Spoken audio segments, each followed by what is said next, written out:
and I'm sure God will also bless you. Otherwise, feel most welcome, and you've come to the right place, learners. By the time you leave this room, you will be not the same again. Feel most welcome, and thank you, Mr. Speaker.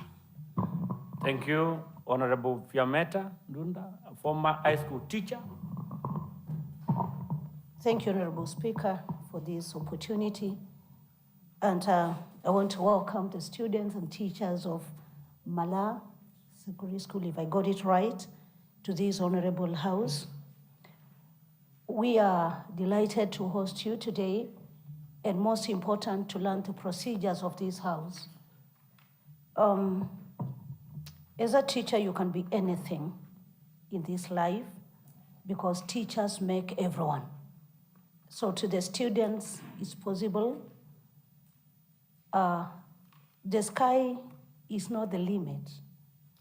And therefore, I know the knowledge that you're going to get from this house will inspire you to know that in this house we have engineers, in this house we have doctors, in this house we have teachers and various professionals. So that means that you can be a legislator in this country, in this county, at one given time of your life. So learn as you aspire to be what you have always wanted to be, because with God, everything is possible. So once again, karibuni sana. Thank you. Thank you. Honorable Chalomumu.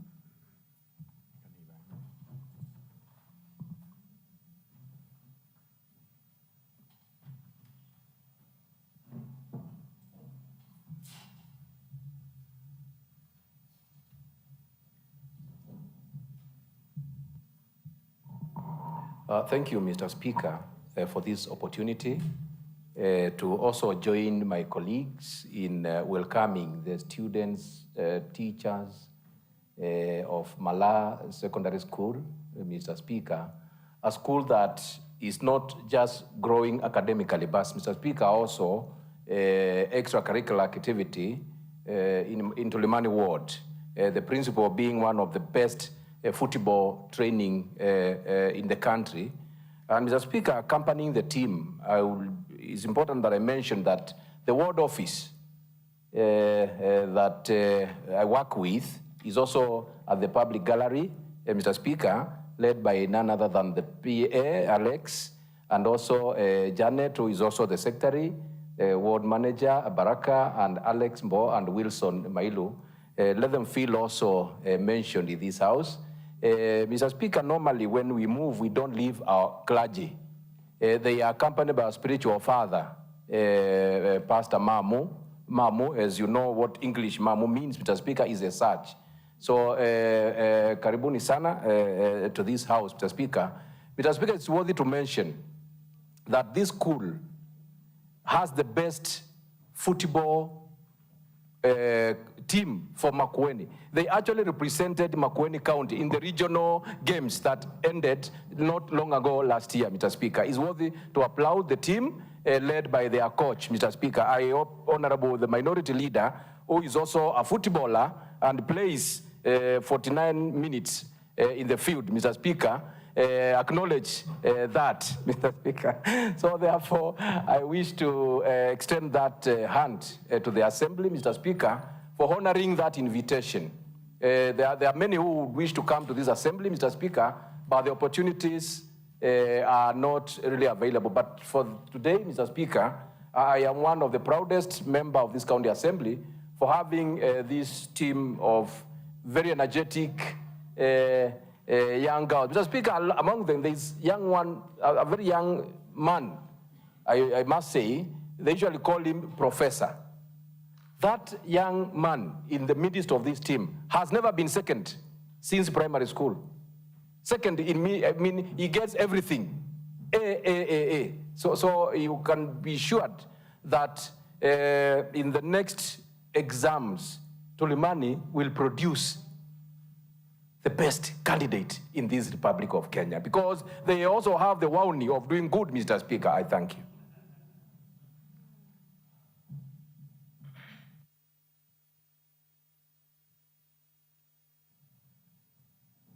Honorable Kalunda, the MCA for Kikumbulu South, and also the minority leader. Thank you. Thank you, Honorable Speaker.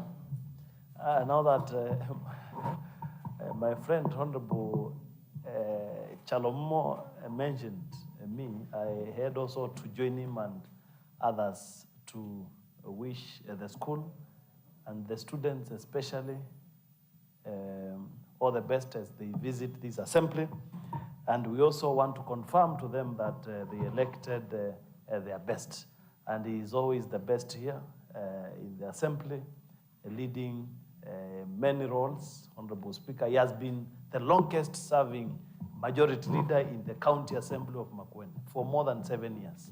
Honorable Speaker, that feat cannot be left in vain. We must also acknowledge their role in making him one of the best leaders around here. Honorable Speaker, I have also been a teacher before. Even before I started teaching at the university, I was teaching at Kisingo Secondary School and also Shine Star Kai Secondary School in Makindu, where I got the experience of making students the best citizens in this country. Honorable Speaker, I want to wish them well and also to challenge them to be disciplined, as you've heard it from the former head teacher, Honorable Joseph Bindio, the Honorable Member for Ilima, for Kilungu. And I know when they are disciplined, there will be anything. There will be anything in this country. We can get the next governor, the next MP, the next president of this country from Tulimani. That is through the efforts of Honorable Chalomu. And I also want to challenge, some of them will be adult Kenyans in 2027. And since they have also good friends around Tulimani, you can also vote for Honorable Chalomumo when that time comes. And also, you vote in the Honorable Mutula Kilonzo Jr. as the next governor in 2027, and also Stephen Kalonzo Musyoka as the next president of this republic. That goes without saying, Honorable Speaker. So I wish them all the best. We will also interact outside this formal plenary. So when Honorable Chalomo will be calling us to talk to them after this session, Honorable Speaker, which I doubt because, you know, we practice ourselves. We practice. Honorable Chalomo said, I play for 49 minutes. I play for the 90 minutes. So after that, we will be having a friendly at the main court. And I know I will spare 5 minutes to speak to the students and also teachers so that we can encourage them to be the best. Thank you, Honorable Speaker, and I wish them all the best. Thank you, honorable members. I wish to communicate that now the public address system is now working efficiently. Once you make your queue and you pull out, remember, we need to give members an opportunity at the queue so that you don't feel like you are not given an opportunity. So the system is working efficiently now, so you can make your queue without any worry. So I wish to let members know that, because I'm seeing members who want to speak, and after a while, you just pull out of the queue. Please, if you want to make your contribution, stick to the queue you make, and then we can proceed. Honorable Cosmas, MCA for Emali Mulala Ward. Thank you, Honorable Speaker. Allow me to join my colleagues in welcoming the good students and teachers to this assembly for studying purposes. Honorable Speaker, I will just begin by congratulating the management. This is a very noble idea to ensure that at least our learners get a direct, that other than the physical, theoretical knowledge, they get the practical knowledge on what is happening in August houses. Honorable Speaker, allow me to inform the students that we are reaping the benefit of the 2010 constitutions, because previously you can only visit the National Assembly, which was one. After the 2020 constitution, we have 47 assemblies and 2 National Assembly and the Senate. So you can benchmark either the national level and county government at county level. Just listen to what the teachers are telling you, because the demand has to be what we have. We must appreciate them and their efforts. So ideally, have the longest-serving majority leader from Mboni, Honorable Chalo Mumo, a gentleman who has led this house for quite some period. It is my belief that in near future, a replacement of Chalo Mumo will be from the same institutions. Congratulations, Honorable Chalo Mumo. Teachers and the parents from that region, don't forget this gentleman. Thank you very much, Honorable Speaker.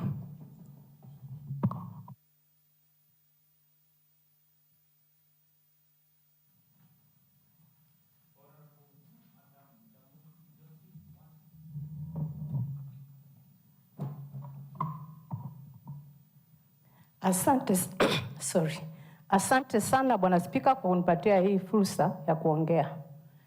Yangu ni kusema kwa walimu, mchungaji na watoto na wanafunzi mliotoka Malaa Secondary School. Karibuni sana kwa hii bunge ya Makueni, mjisikie na msome mengi. Yangu ni machache mno. Ni kusema hivi, mkitaka mafanikio, lazima nanyi muwe watoto ambao ni watiifu, muwe ni watoto ambao mnaheshimika nyumbani, mnatii watoto, mnawatii wazazi, na katika community muwe mnaweza kuwajibika kwa chochote kinachotokea huko nyumbani, huko kwa community zenu. Na tunajua kesho yetu mtakuwa wajumbe, mtakuwa maseneta na mtakuwa MCAs. Lakini kama hamtakuwa na heshima za kutosha, hakuna Mungu habariki mtu ambaye ako na tabia mbaya ama ambaye hawezi kuheshimu wazazi wao.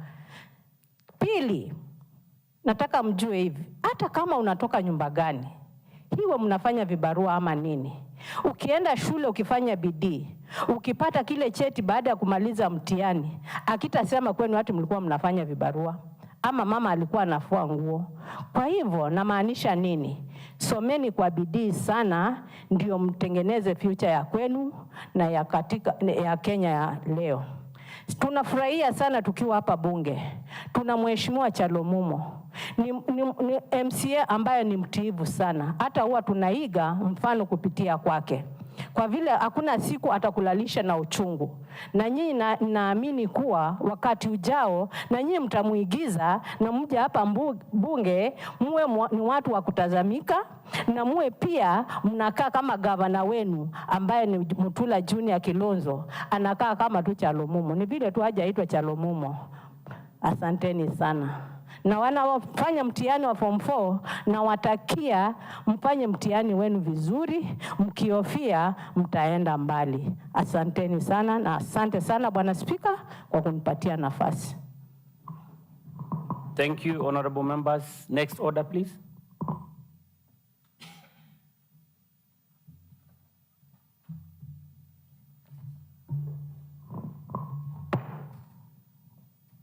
Order number 3, messages. Next order. Order number 4, petitions.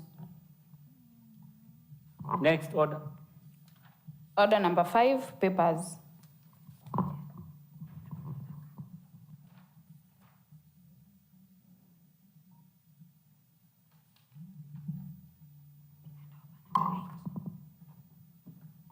Honorable members, before we enter on papers, we can go to order number 8 so that we can deal with that matter. So, clerk, proceed. Next order.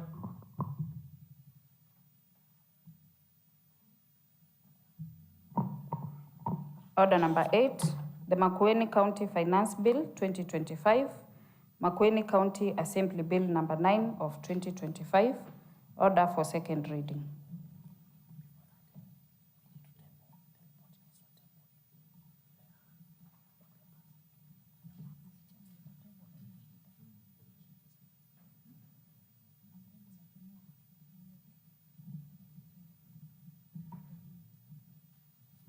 Chairperson, Committee on Finance and Socio-Economic Planning, to move the motion for the second reading of the Makueni County Finance Bill 2025.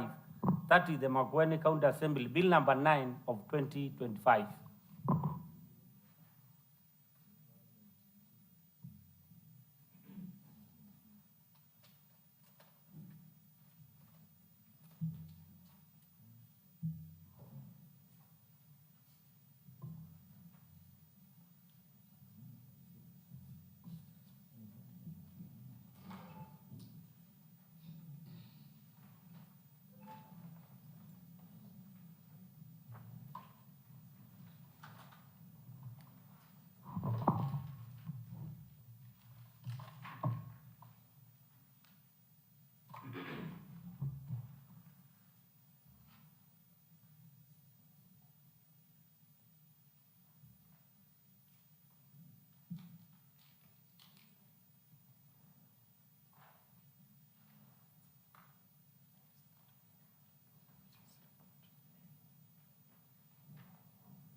Thank you, Honorable Speaker.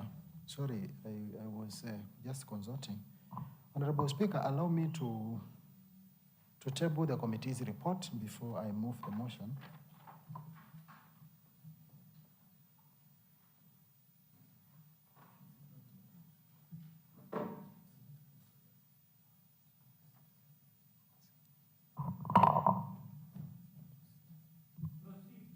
Proceed, Chairperson. Thank you, Honorable Speaker. Honorable Speaker, sir, I beg to lay the following paper on the table of the Assembly. The report of the Committee on Finance and Socioeconomic Planning on the Makueni County Finance Bill 2025. I lay.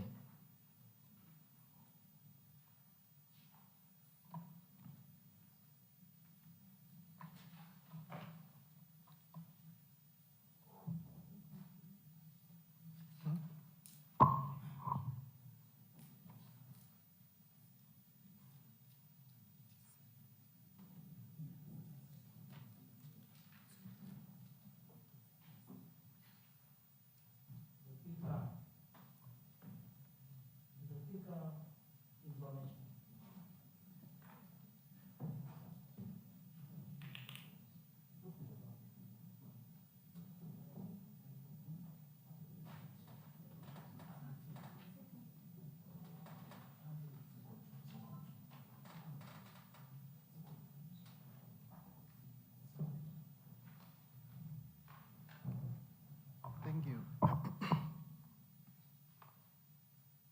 Thank you, Honorable Speaker. Before I move the motion on the second reading of the bill, I wish to table the committee's amendment.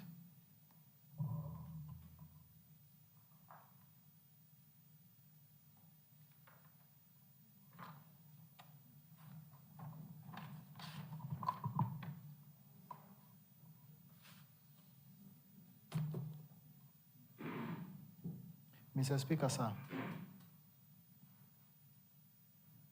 I beg to move the following motion. That the Makueni County Finance Bill 2025, the Makueni County Assembly Bill number 9 of 2025, be now read a second time. I request Honorable Kaleli to second the motion. Thank you.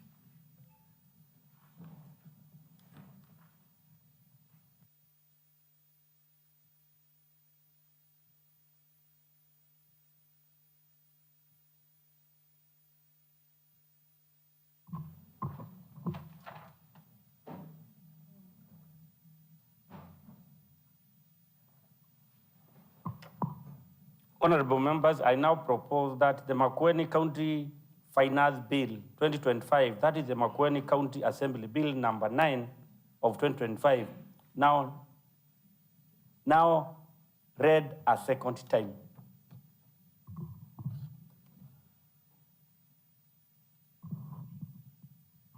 Any member willing to contribute?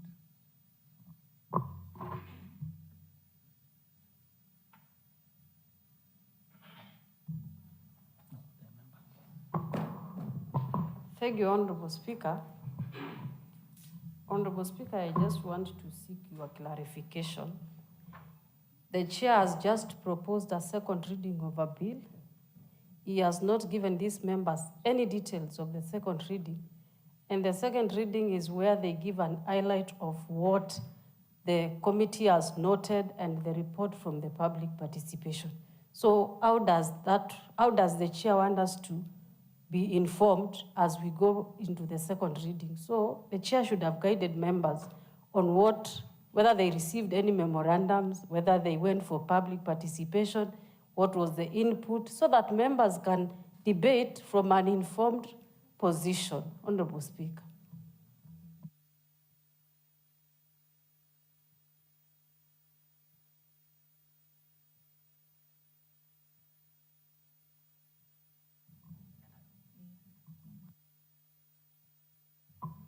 Honorable Chair, I'm informed you have the report, which you have not taken members through.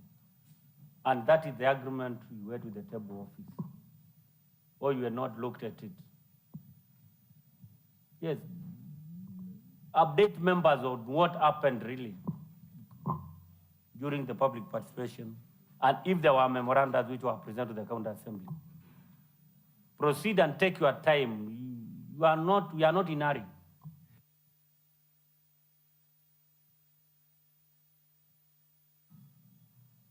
Thank you, Honorable Speaker.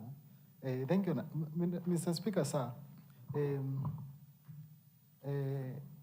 I believe members, we are all following on our... No, Honorable Chair, members need to debate, and they need to debate from an informed point of view. So just proceed and don't bring unnecessary interruption, please. Thank you, Honorable Speaker. Mr. Speaker, sir, the Makueni County Bill number 2025 was read the first time in the Assembly on 12th August 2025, and was committed to the Finance and Socio-Economic Planning Committee, which was mandated to, among other things, facilitate public participation on the bill with a view to getting views and proposals from the public for subsequent consideration during the making of the committee report and on the bill. Mr. Speaker, sir, the committee considered the bill in its meetings during when several amendments were proposed to be made to the schedules and parts of the bill. Mr. Speaker, sir, the committee, in conjunction with the County Assembly, facilitated public participation on the bill in 30 wards of the county on 20th, 28th, and 29th August 2025. During these public participation forums, members of the public gave various proposals for amendments of the bill. The committee analyzed and considered and they received all the proposals while making this report. Mr. Speaker, sir, further, the committee received and considered a memorandum from the Makueni Youth Network. Mr. Speaker, sir, the committee scrutinized and reviewed the proposed amendments from the public participation exercise, as well as the submissions of the Makueni Youth Network as contained in their memorandum, and made the final proposals for amendments to the various schedules and parts of the bill. All the proposed amendments are contained here in the committee's report. Mr. Speaker, sir,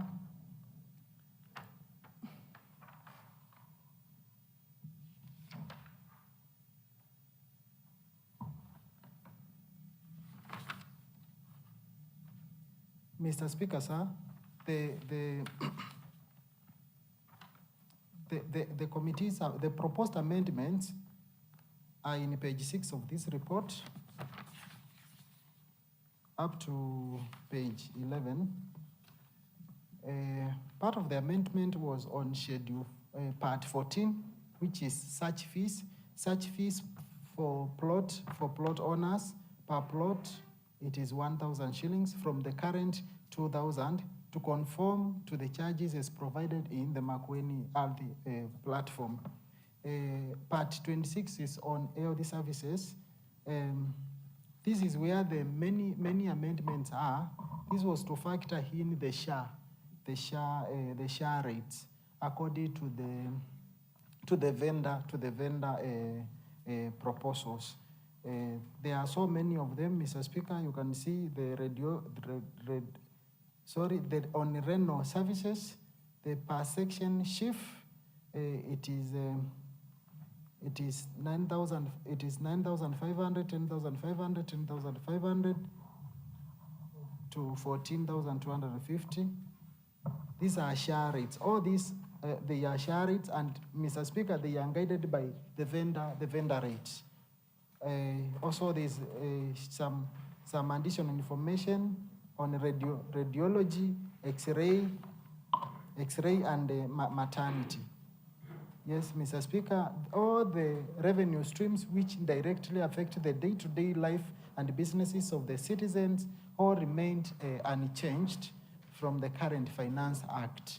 This largely attributed to the economic hardships and challenging business environment faced by the merchants and consumer alike. Committee recommendations: the enforcement unit should erect clear signboards displaying offenses and the attached penalties in areas or premises where such offenses are commonly committed in order to act as warnings, facilitate compliance and justify penalties charged on the offenders when found culpable of committing the offense.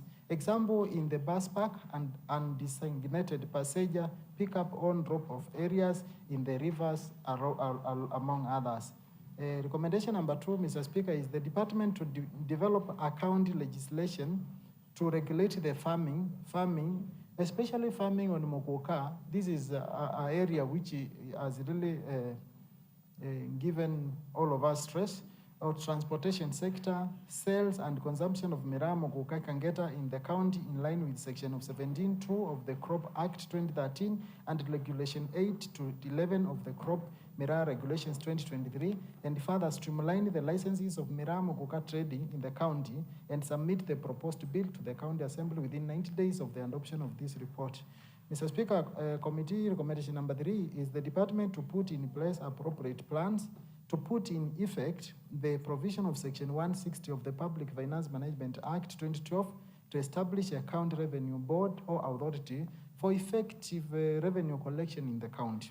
Such plans to be communicated to the county assembly within 60 days of the adoption of this report, clearly indicating when such plans will be actualized.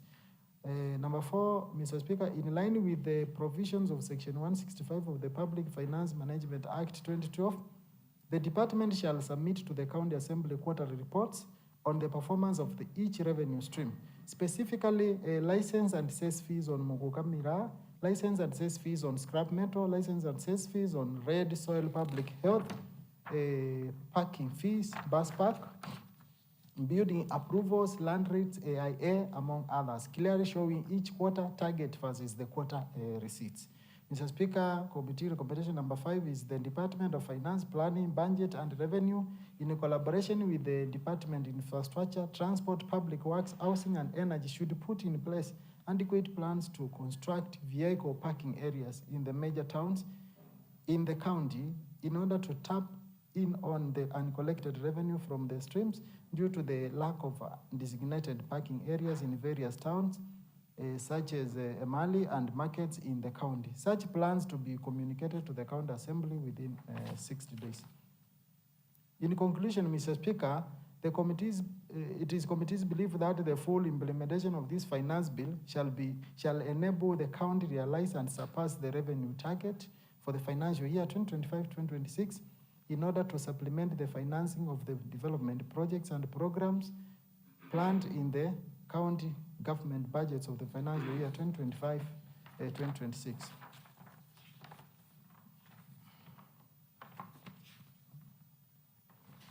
Mr. Speaker, may I take this opportunity to thank all members of the committee for their valued contribution and input during the consideration of the bill, both at the committee level and during the public participation. May I also thank all the members, honorable members from this county assembly for their dedication and hard work during the public participation and also making of the report. Mr. Speaker, my sincere gratitude goes to the general public for the cooperation they offered the committee and the county assembly at large during the public participation exercise for turning out in large numbers, and also their participation through the memorandum to participate in the exercise and for their valuable inputs and proposals on how to better the revenue collection in the county. On behalf of the committee, I also wish to thank the offices of the Speaker and the Clerk of the County Assembly for the logistical financial support accorded to the committee during the entire period of the consideration of the bill up to the making of this report. Mr. Speaker, sir, on behalf of the members of the Finance and Socioeconomic Planning Committee, it is my place and duty to present to this County Assembly the committee's report on the consideration of Makueni County Finance Bill 2024 for members' information and to further guide debate during the consideration of the bill in the committee of the whole assembly. Thank you, Honorable Speaker. I call upon Honorable Musau Ngoma Sumba Ward to second this motion. Thank you.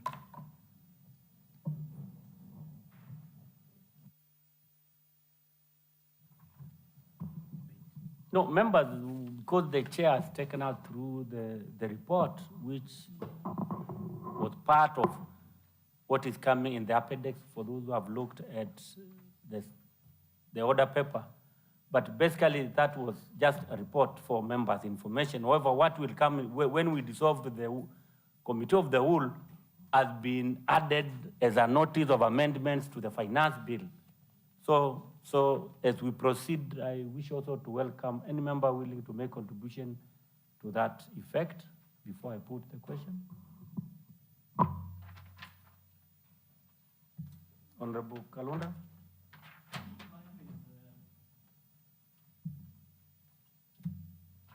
Mine is to ask, it's a procedural thing.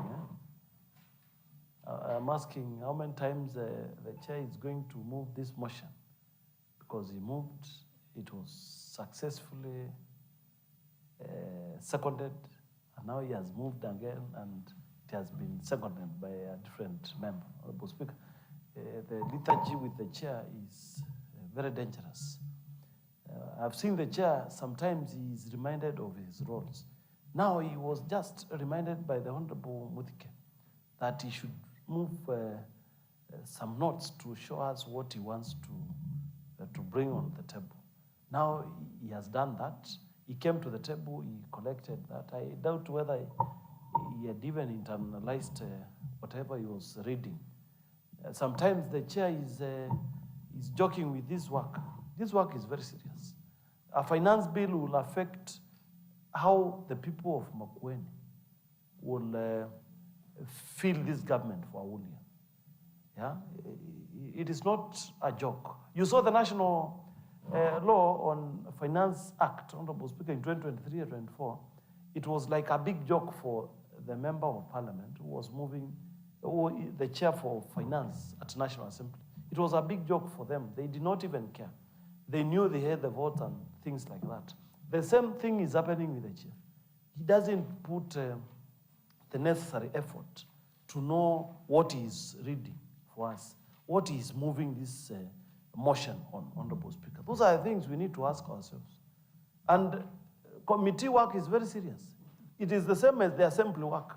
Coming to this assembly, you must sacrifice, because you will not be paid by anybody to come to this assembly. But you must also find somewhere in your heart to know that the people who employed you in 2022, they need your service, even when you are not being paid. So, Honorable Speaker, it is the high time we need to take the community work we are doing very seriously, Honorable Speaker. The chair is moving it for the first time, the second time. He's not a new honorable member. If the honorable member for Chap Chap, the newest in this assembly, was moving such a joke, Honorable Speaker, who will agree and understand. But the honorable member has been here since 2022, and he seems not to be putting the correct efforts to help this county of Makueni, Honorable Speaker. We have done a PP on this bill, Honorable Speaker. We got the inputs. He has not even taken his time to also interrogate and help the members who are not members of the Committee on Finance. Those are the things we are asking ourselves, Honorable Speaker. If he feels he doesn't want to work on this project, Honorable Speaker, it can be given to somebody else. He has been a big joke all through, Honorable Speaker. Be given an opportunity to reply. Yeah. Honorable Speaker, we need to be very serious about these matters. A finance bill is once in a year. We normally do a finance bill once in a year, and it can mess everybody. It can mess the people of Makueni. I remember last year, we had to intervene. Honorable Kalunda, please, with all due respect. All members at an opportunity to go through the report, and we had an opportunity as an assembly, please, to retreat to Mombasa to look at it. The proposed amendments here have been shared with members. Please, let's not dwell on issues which touch on us, because we had an opportunity to go with the public participation, we are to retreat to Mombasa and come up with a report. Please. That's fine. As we proceed. Honorable Speaker, we have had this kind of bills. You remember No. the bill by the Honorable Member for Zakia had issues Honorable Kalunda, because please. he also did not put Honorable effort. Kalunda, order, please. Because the first. I'm a member here. I want to I'm a member the here, first but instance we have you are a moving very committee well because which even in the charge chair, of these issues. Honorable Kalunda, order, please. Honorable Kalunda, Yes. you proceeded so well. I even wanted to clap for you. Yes. But then when you bring those other now non-finance bill issues, because the chair could not present the way we wanted, I was supporting you. But when you bring those issues, members are not. We had an opportunity. No, I'm not talking about proceed the that way you person. started. Thank you. You'll execute the matter so well. Please Yes, proceed thank you. and Thank you. conclude. Thank you, Honorable Speaker. Honorable Speaker, you know I'm very objective on these matters. And I want to help this assembly because we have an assembly of 48 members with the Speaker. But we have specific assembly delegated committees. If the committee feels they are not able to do the job, Honorable Speaker, it can be taken over by the committee of the whole, Honorable Speaker. And you are very experienced, Honorable Speaker. The Honorable Member here had to be reminded that there are some matters he needed to explain to this county assembly. Honorable Speaker, we give our input as a member of county assembly, but we do not sit in the committee on finance. The committee on finance should be coming in to help, to specifically help on matters to do with the finance, Honorable Speaker. And I'm listening. Kalunda was also on point of view. Let him conclude. I'll give you opportunity to. I want to donate all my time to them. I want to donate to Honorable Makombe and to Honorable SG. There is no He is a member of the Committee on Finance. That is why, Honorable Speaker, they are interrupting because they are members of the Committee on Finance. Honorable Kalunda, they are interrupting because they don't want us to unravel what they have been doing behind the scenes. Members in the right way. There is no Honorable Makombe in this house, please. Sorry, Honorable Kalali. Address members right. Thank you, Honorable Speaker. Honorable Speaker, the good thing you can hear, the members of the Committee on Finance have just realized that we are unraveling what they have been doing behind the scenes. Every committee here is equal to the work, Honorable Speaker. And we have been helping all committees to help us so that when they bring quality work, it is the Assembly of Makueni which standing order number, Honorable Speaker, this is a house of order and procedure. A member should not deliberate for more than 3 minutes. Let us train the leadership to summarize their issues. At least they must be role models. I was on that point of order. Honorable Speaker, leadership must also give other members respect. Thank you.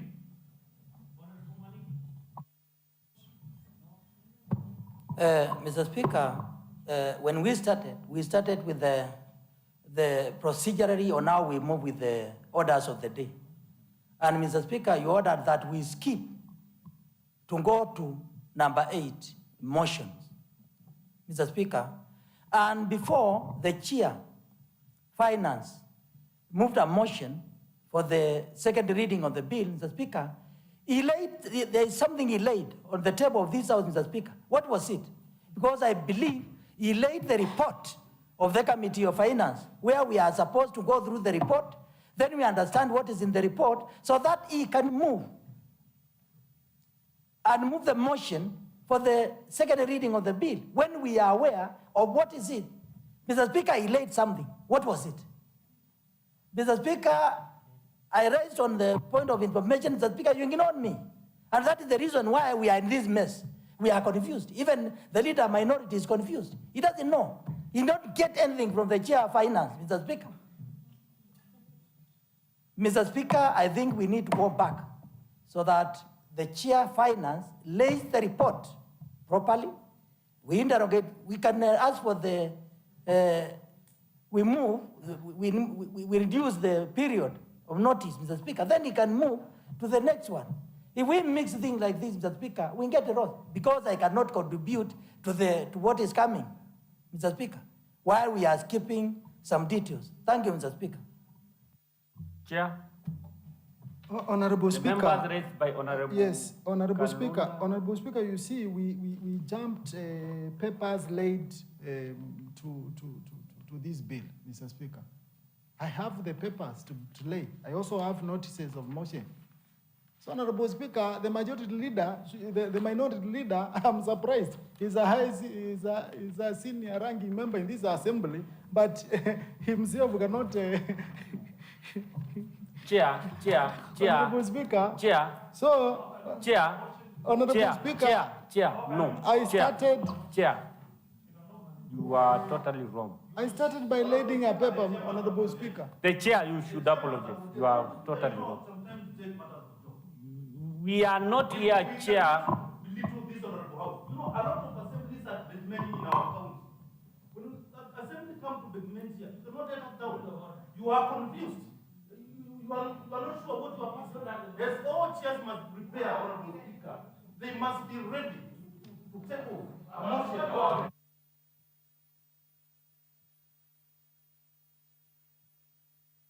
Members, let's have order, please. Honorable member, let's some order, please.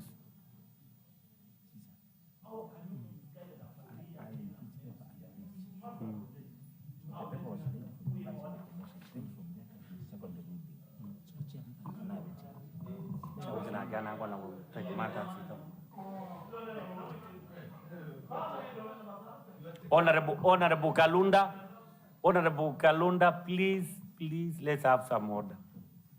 Let's have some order. And I think the chair has been guided. It's only that he wants to take matters lightly. Chair, we are seriously in the assembly business. You have been guided and you have laid the report. The finance bill was go for second reading and we have concluded that. Please, I was to put the question, and because members is concerned, because I even asked the table whether the report has been shared to members. We are not yet shared, but yet it will. I think now it has already been shared. So please,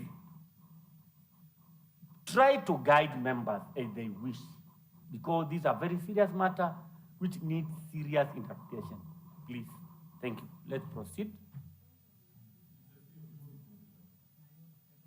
And I wish to make it again clear.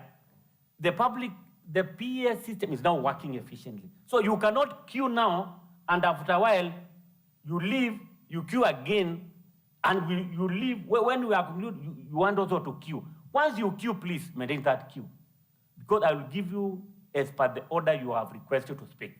Let's agree on that. You understand that is fine. Because you cannot queue now, like Honorable Zai, after a while, he wants to leave, comes back, he leaves. I can't even follow. Please, honorable members, let's be orderly, because now the system is working. It's not when you used to have manual kind of working, when you could raise your voice and I could see you and I could even give you an opportunity. Please, honorable Zai, proceed. And, thank you, Mr. Speaker, sir, and I apologize for pulling out once in a while. Mr. Speaker, sir, I've read the mood of the House, and I can see that this thing is foreign to these people, to members. And I wish, Mr. Speaker, don't cut me short. Which thing? You don't speak in tongues. Mr. Speaker, sir, I know what I'm talking about. We don't know. This finance is foreign to most of the members. And Mr. Speaker, you'll bear me witness. You will just assent to this thing, pass it, and in future, it will haunt us. And therefore, I beg, you go back to the drawing board. Thank you, Mr. Speaker. Honorable Bernard. Thank you, Mr. Speaker. Mr. Speaker, I want to inform my good friend and neighbor that he should be using his own card, because I'm reading from my gadget, Honorable Darius Mainga. Thank you.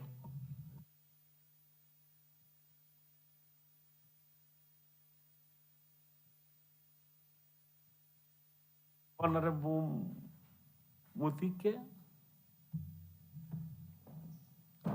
And also, before Honorable Muthike makes a contribution, it's good also to be using your card, because I cannot follow here Honorable Ndalia when Honorable Tifu wants to speak. Please, that is in order. Let's be using, even the Sanjay that please provide members with their own cards, so that maybe you have spoken and you'll end up not have spoken in the assembly when Honorable Mainga I saw him here, he's not here, but he has been speaking in the county assembly. So let's take care. Proceed, Honorable Mutike. Thank you, Honorable Speaker. Honorable Speaker, mine was point of information.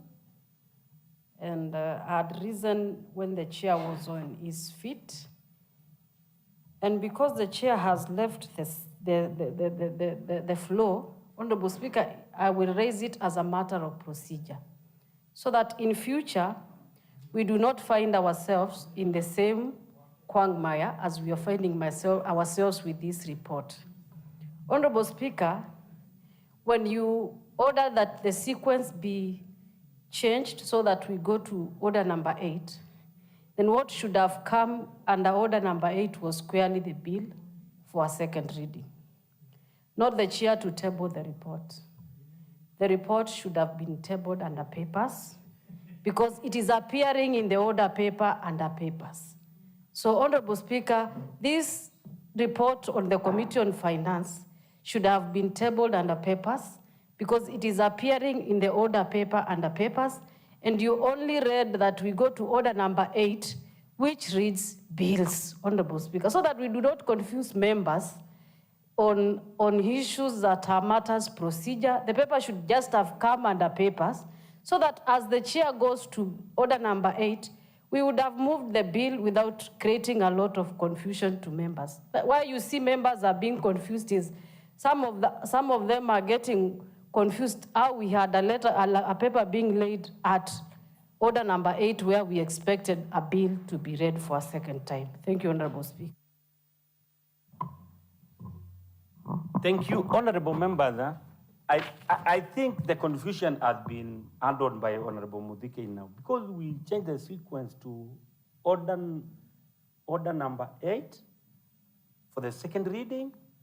Then, because the chair, that's why I wanted to cascade the chair, he got confused, he went to lay the table. We could have gone to order number 6, order number 5, so that he can table. But I don't know why, that's the reason I want the chair to be patient and follow what the table office has advised him, because I also questioned, and the chair was to be, and I asked, you have been guided.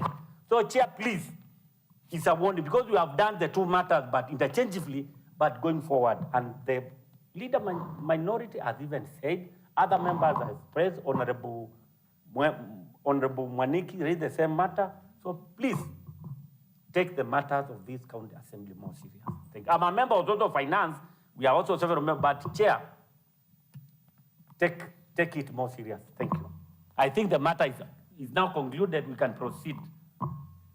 And we were at any other member willing to make a contribution before I give the chair, because now we need I need to put the question, then we proceed to dissolve the plenary to the committee of the whole, so that we can conclude the finance bill. And I think what Honorable Zai was trying to say, the finance bill has not any issue for us to suffer.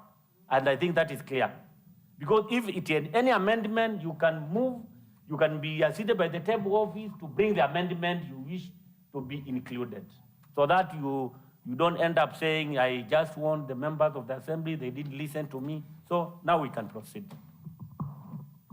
And we are any member willing to contribute, we are none, so we can.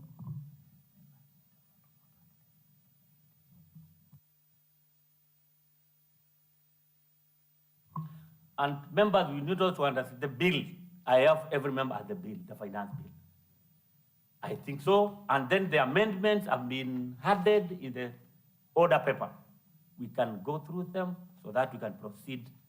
Because everybody knows the finance bill is very critical. It's emotional at times. Sometimes it's political.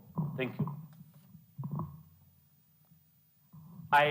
Honorable members, I now proceed to put the question, which is that the Makueni County Finance Bill 2025, that is the Makueni County Assembly Bill number 9 of 2025, be now read a second time. Will as many as of these opinions say aye? Will as many as of our counter opinions say nay? The ayes have it.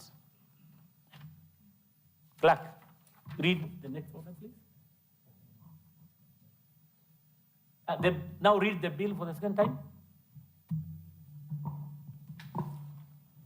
The Makueni County Finance Act 2025, a bill for an act of the County Assembly of Makueni to provide for the imposition of variation of fees, charges, licenses, rents, or rates for services pursuant to Article 209 and 210 of the Constitution of Kenya 2010 and for connected purposes. Second reading. Next order.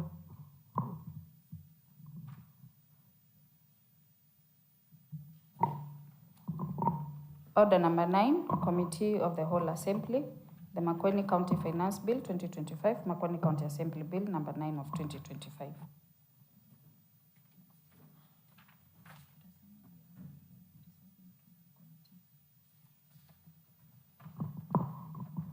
Honorable members, we are now in the Committee of the Whole Assembly considering the Makueni County Finance Bill 2025. That is the Makueni County Assembly Bill number 9 of 2025.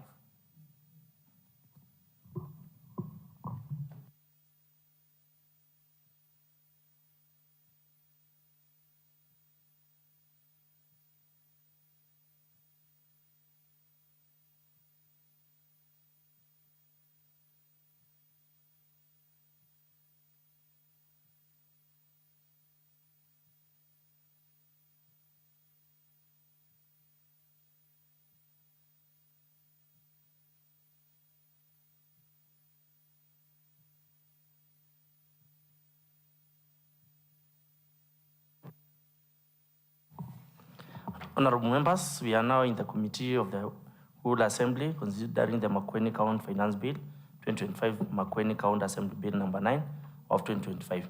Clerk, read out the clauses. Clauses 3, 4, 5, 6, 7, 8, 9, 10, 11, 12, 13, 14, 15, 16, 17, 18, 19, 20, 21, 22, 23, 24, 25, 26, 27, 28, 29, 30, 31, 32, 33, and 34. Honorable members, you can refer from the bill. It has been shared. I now propose the question that the clauses 3, 4, 5, 6, 7, 8, 9, 10, 11, 12, 13, 14, 15, 16, 17, 18, 19, 20, 21, 22, 23, 24, 25, 26, 27, 28, 29, 30, 31, 32, 33, and 34 be part of the bill. Debate, members?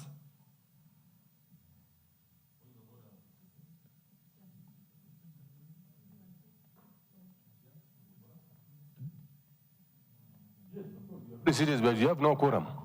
Thank you.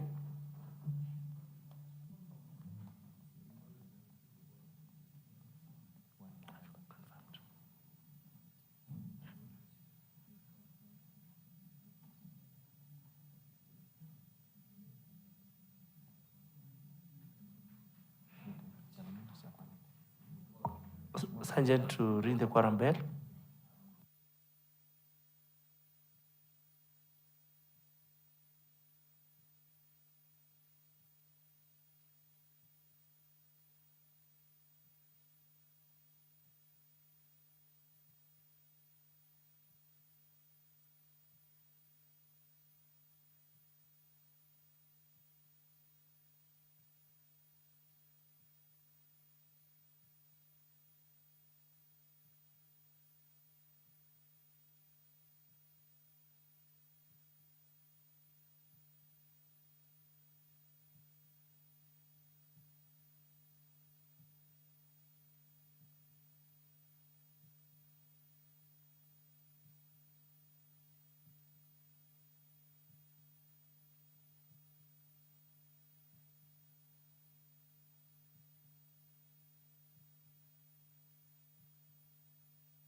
To proceed.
Sergeant, at times, no member should be walking outside when you have quorum each. Members, you need to be careful. Today is the last day we need to pass the bill. Today is the last day. Sergeant, to ring the quorum bell.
Order, honorable members, let's proceed.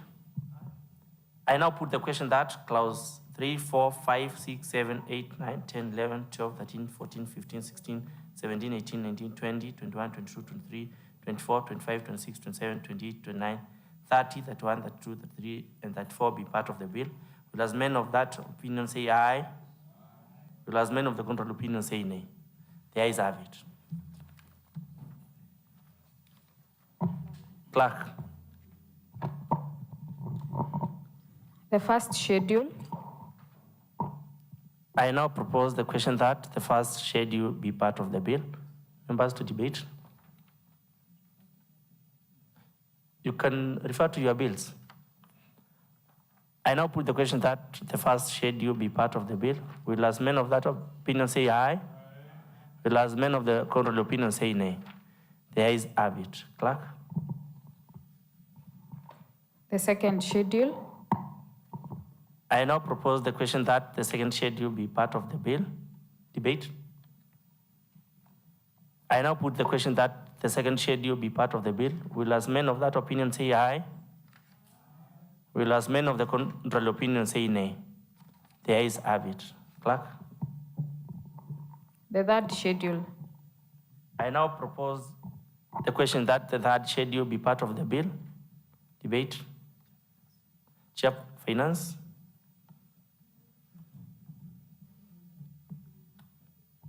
Thank you, Chairman. Chairman, I beg to move the following amendment. That the third schedule be amended in the following part as below. Part 14, search fee, amend as follows. Search fee per plot, Kenya shillings 1,000 from the current Kenya shillings 2,000 to conform to the charges as provided in the Makuendi Hadhi platform.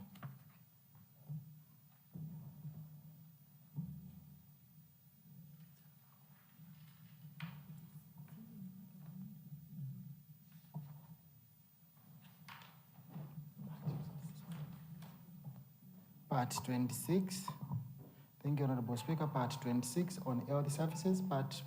The part is amended on the sections as in the tables below. Renal services. Chairperson, you can refer members to that schedule in their order paper. The part 26 on the finance bill is contained in the committee's report. Part 26 on health services, the renal services, the radiology services, X-ray services, and maternity services to include share rates as well as vendor rates appropriately as in the committee's report. Honorable members, I now propose the question that the third schedule be amended as proposed. Members to debate. I now put the question that the third schedule be amended as proposed. Will as men of that opinion say aye? Will as men of the contrary opinion say nay? The ayes have it. I now propose the question that the third schedule as amended be part of the bill. Debate. I now put the question that the third schedule as amended be part of the bill. Will as men of that opinion say aye? Will as men of the contrary opinion say nay? The ayes have it. Clerk. The fourth schedule. Honorable members, I now propose the question that the fourth schedule be part of the bill. Members and member willing to debate? I now put the question that the fourth schedule be part of the bill. Will as men as of that opinion say aye? Will as men of the contrary opinion say nay? The ayes have it. Clerk. Clause 2. Honorable members, I now propose the question that clause 2 be part of the bill.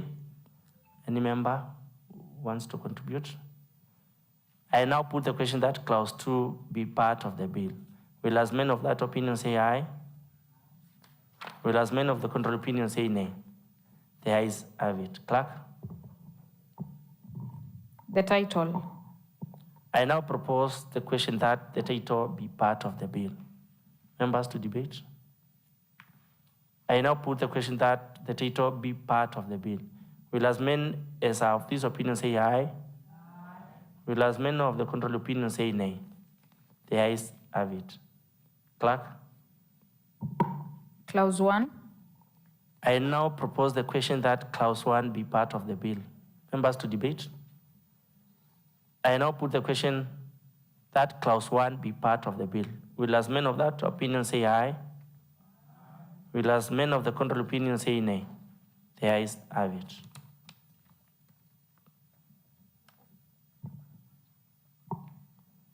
I now call upon Chairperson Committee on Finance and Socio-Economic Planning to report to the Assembly.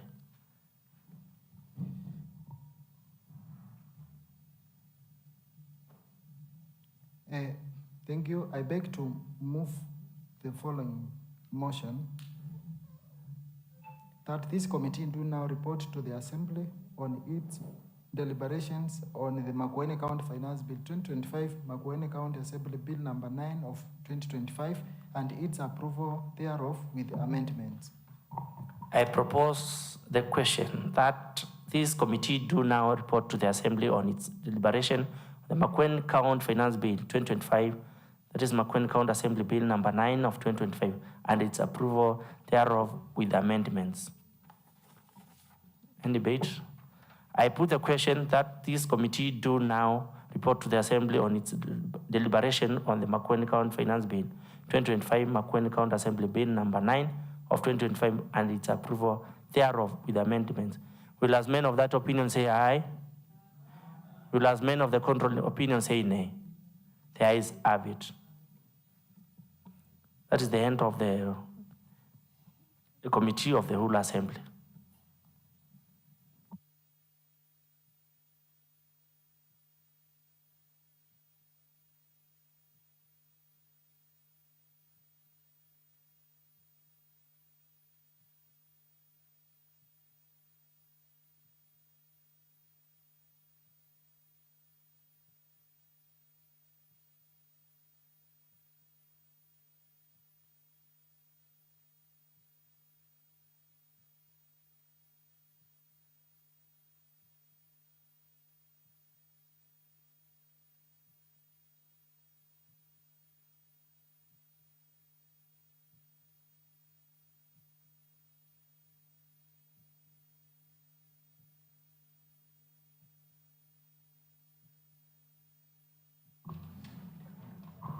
Honorable members, I now call upon the chairperson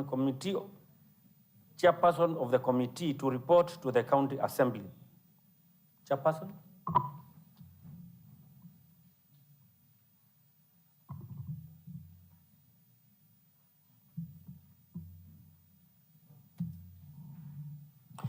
Honorable Speaker, sir, I beg to report that the Committee of the Whole Assembly has considered the Makueni County Finance Bill 2025, Makueni County Assembly Bill number 9 of 2025, and has approved the same with amendments. Thank you.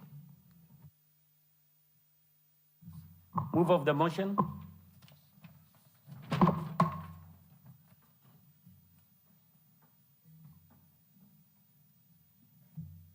Thank you, Honorable Speaker. Mr. Speaker, sir, I beg to move that this assembly do agree with the Committee of the Whole Assembly in the said report. I call upon Honorable Musau to second.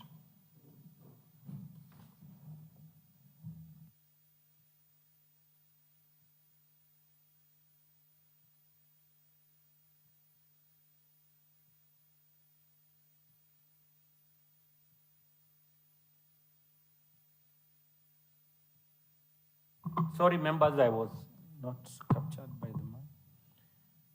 I now propose the question, which is that this assembly do agree with the Committee of the Whole Assembly in the said report. Any member willing to contribute?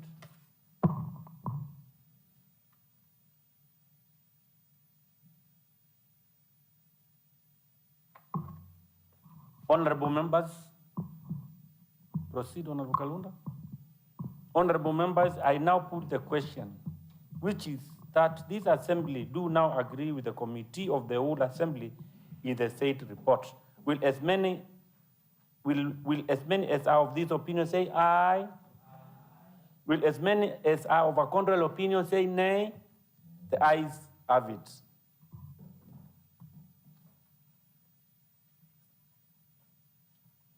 Next order.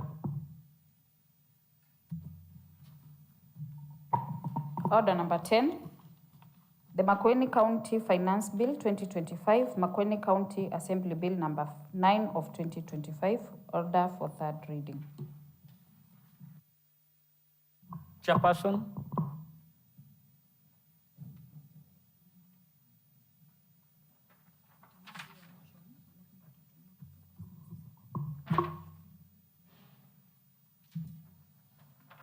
Honorable Speaker, sir, I beg to move the following motion, that the Makueni County Finance Bill 2025, Makueni County Assembly Bill number 9 of 2025 be now read at that time. I call upon Honorable Musau to second the motion. Honorable members, I now propose that the Makueni County Finance Bill 2025, that is Makueni County Assembly Bill number 9 of 2025, now being read a third time.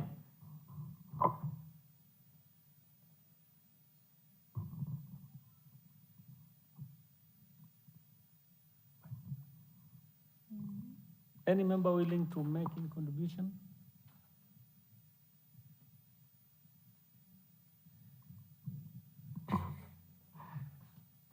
Honorable members, I now put the question that the Makueni County Finance Bill 2025, that is the Makueni County Assembly Bill number 9 of 2025, be now read a third time. Will as many of these opinions say aye? Will as many of our contrary opinions say nay? The ayes have it. Clerk.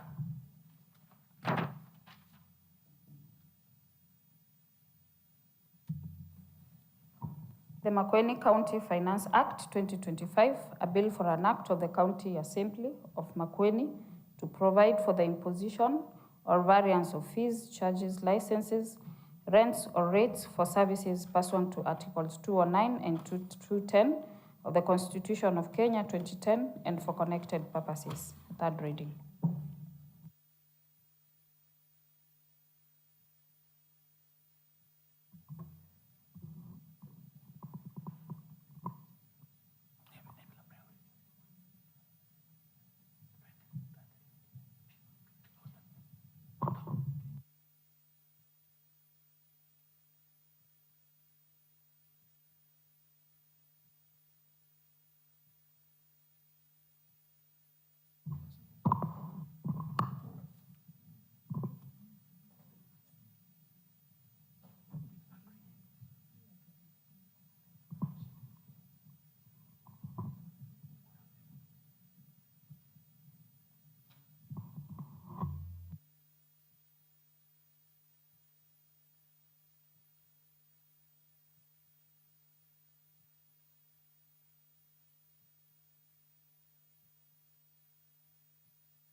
members, can we revert back to the sequence which is in the order paper? Next order.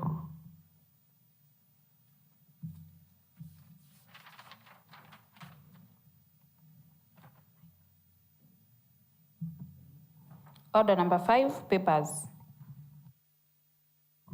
Chairperson Committee on Environment and Climate Change to table the committee report on the consideration of Mangelete Wetland Ecosystem Report.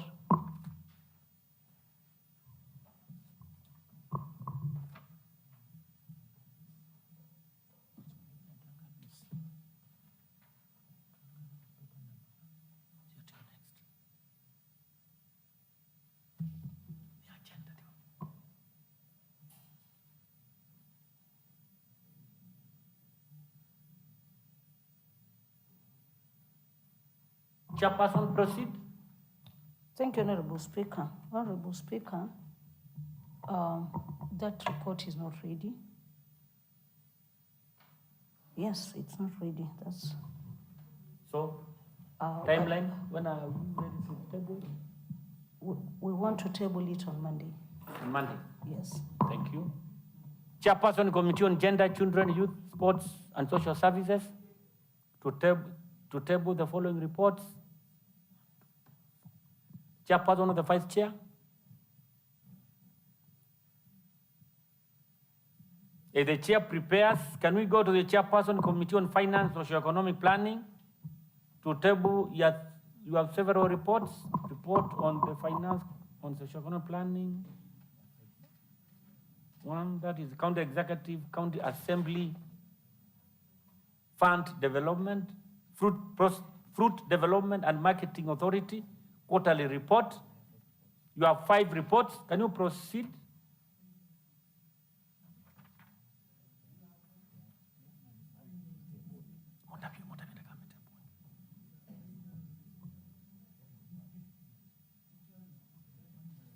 Which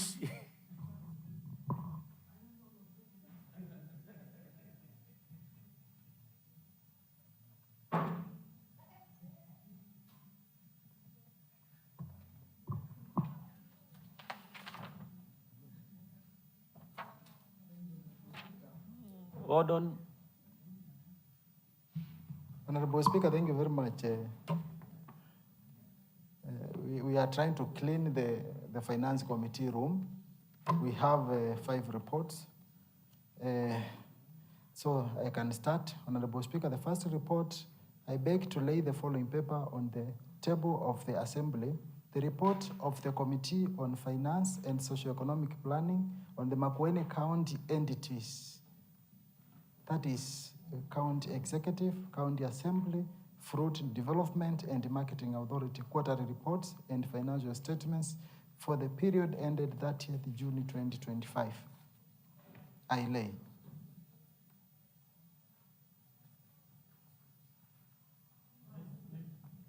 Thank you, Honorable Speaker. Go through all of them.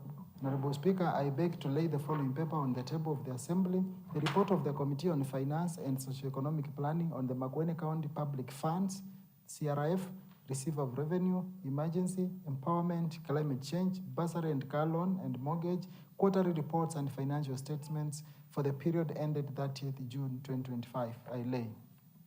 Honorable Speaker, I beg to lay the following paper on the table of the Assembly.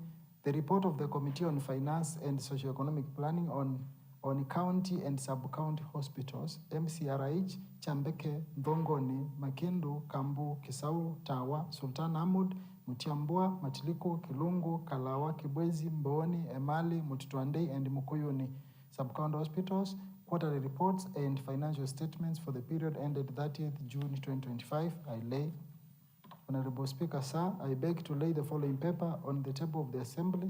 The report of the Committee on Finance and Socio-Economic Planning on the county municipalities, Water Municipality and Emali Municipality, quarterly reports and financial statements for the period ended 30th June 2025. Lastly, Mr. Speaker, I beg to lay the following paper on the table of the Assembly. The report of the Committee on Finance and Socio-Economic Planning on the county water companies, Kibuma Wasco, Wasco, and Bon Wasco, quarterly reports and financial statements for the period ended 30th June 2025. I lay. Chair, Gender, proceed with the two reports.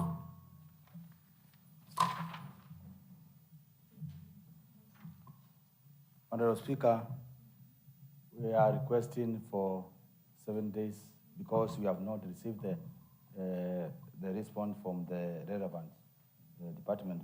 For example, we have not received the response from the court. The other one, we have written to coordinator sports so that we can get the information. We request we table it on Wednesday next week.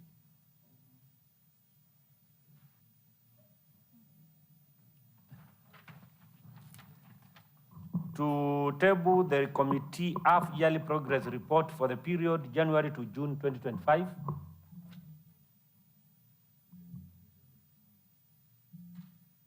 Make a request on your phone, on your mic. Yeah. Thank you. Proceed, Chair. I request that we table it tomorrow, Mr. Speaker. Yes, sir.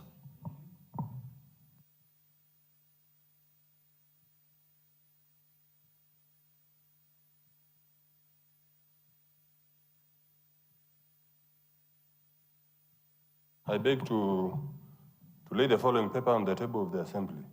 That the half-yearly progress report of the Committee on Education, ICT internship for the period of January to June 2025, I lay.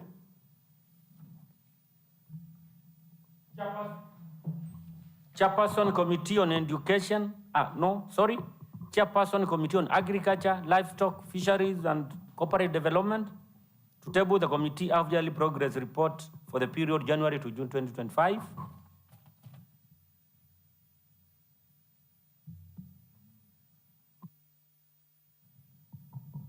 Thank you, Honorable Speaker. Honorable Speaker, the biannual report for the committee is ready, but there are no printing papers to print the report.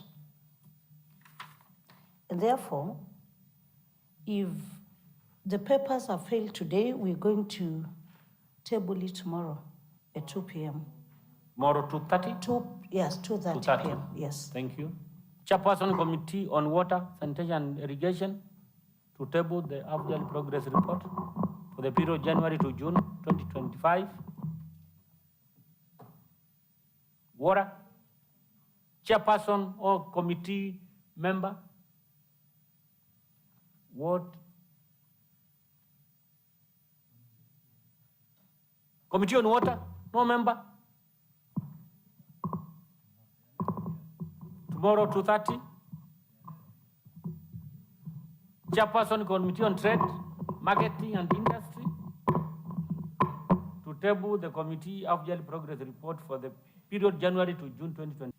You never tabled the Mangelete wetland ecosystem report. You would have said the report is not ready. Yeah, because I said the report is not ready, so I cannot table. Then the members were, I don't know what, you said you are ready with the report. No, I thought it was the other report because I have another report. Which other report? Which you have to give a notice of motion. But Honorable Speaker, I'm guided. Thank you. Let's conclude the matter. Chairperson Committee on Gender.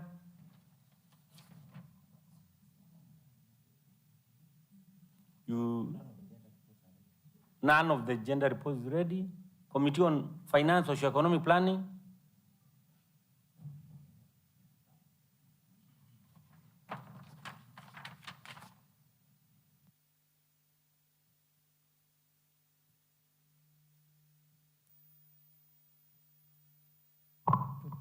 Thank you, Honorable Speaker.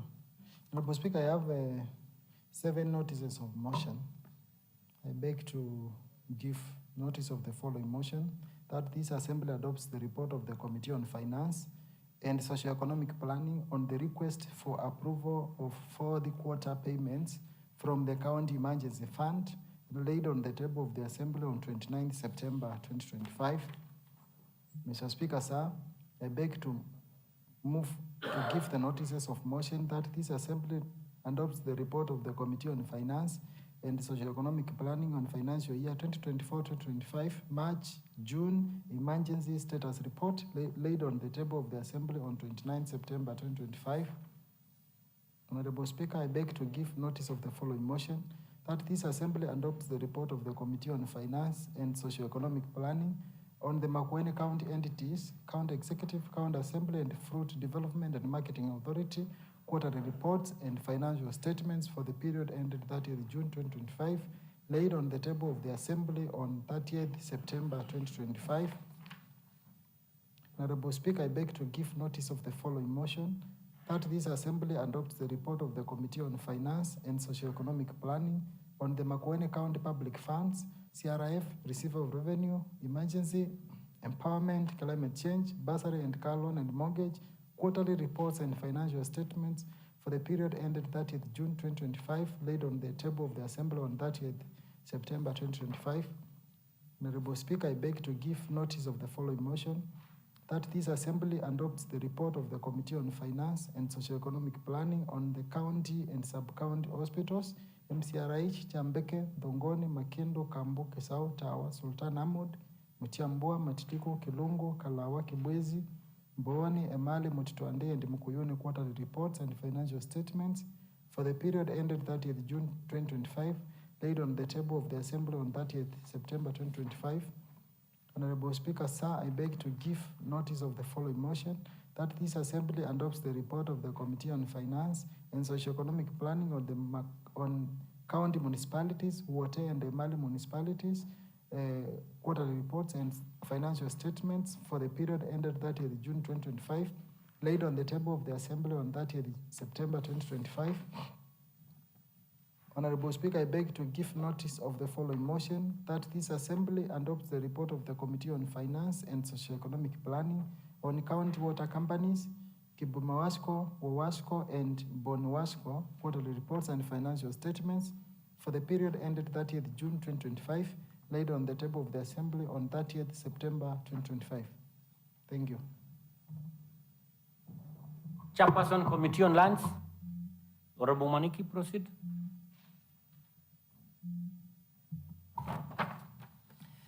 Thank you, Mr. Speaker. Mr. Speaker, I beg to give notice of the following motion, that this Assembly adopts the report, the half-yearly progress report of the Committee on Lands, Urban Planning and Development for the period January to June 2025, laid on the table of the Assembly on 29th September 2025. Committee on Education, ICT and Leadership, to give a notice of motion. Give a notice of the following motion, that this Assembly adopts the half-yearly progress report of the Committee on Education, ICT and Internship for the period January to June 2025, laid on the table of the Assembly on 30th September 2025. Chairperson, Committee on Trade, Industry. Proceed, Chairperson, Committee on Trade.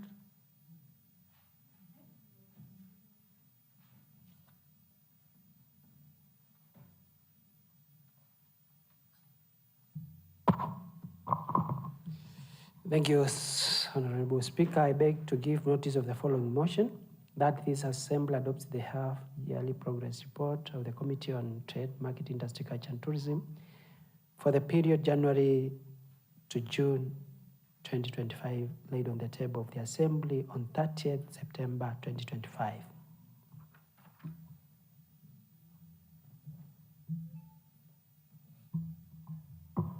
Next order.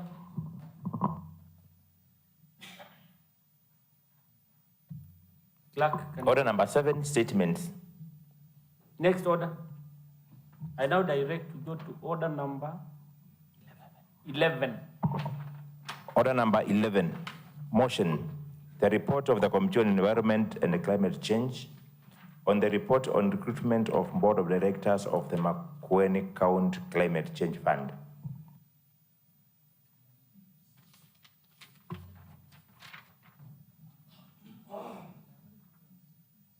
Chairperson.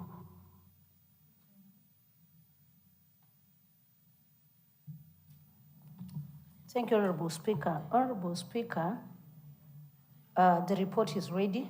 I have it. But I have one concern, and I need your hand advice. I'm the only member for the Committee of Environment who is in today. So I need your hand advice on who will second the report after I have presented it. Honorable Chair, is that the work of the Speaker? No, I need your hand advice. I know it is not your work. You are the chair. Why did you know it was the report was in order paper and you didn't mobilize your members? Honorable That's not the responsibility of the Speaker. Honorable Speaker, this is a vetting exercise. It's not any other report. We should be here as a committee, Honorable Speaker.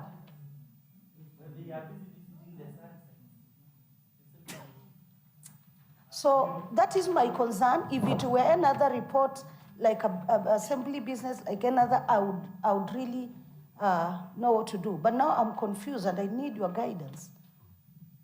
Will you be able to mobilize members by tomorrow, 2:30? Oh, yes, I am able to.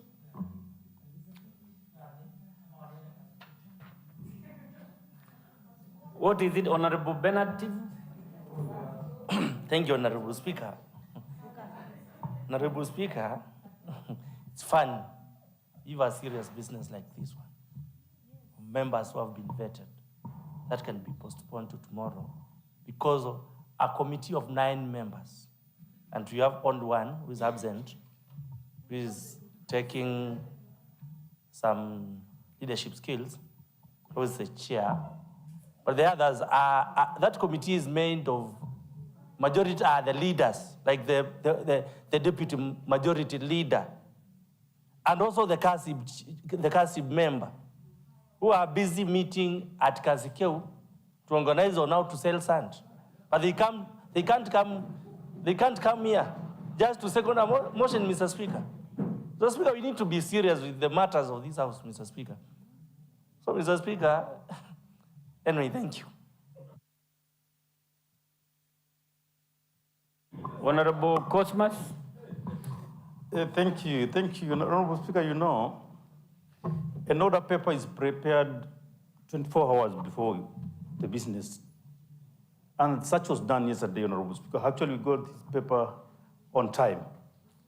Each and every member has the privilege to access to the business of the House. And Honorable Speaker, those members who are very much aware that we have a serious business on climate change. Honorable Speaker, we are afraid, because I've heard many leaders of this House, including my leader, the minority leader, mention about the Finance Committee.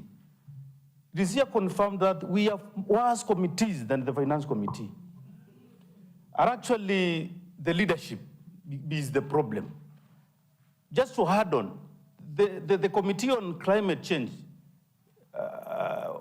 it was realized that yesterday there might be cartels from the same committee on a serious agenda of sand selling, illegal sand selling.